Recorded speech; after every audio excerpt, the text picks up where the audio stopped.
నమస్కారం. ఘంటారావానికి స్వాగతం. ముందుగా ప్రధాన అంశాలు. 7 అంశాలపై శ్వేతపత్రాల విడుదలకు క్యాబినెట్ పచ్చజెండా. పోలవరం, అమరావతి, మద్యం సహా ఇతర అంశాలపై వెల్లడించాలని నిర్ణయం.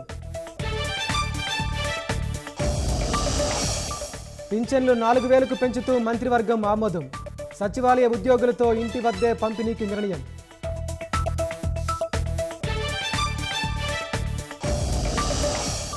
పవన్ కళ్యాణ్తో నిర్మాతలు భేటీ. సినీ రంగ సమస్యలపై త్వరలో సీఎంతో చర్చిస్తామని వెల్లడి.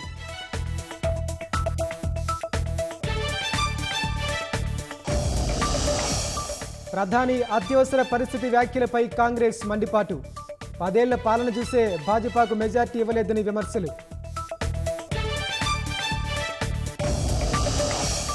మద్యం కేసులో కేజ్రీవాల్కు సుప్రీంలో చొక్కెదురు.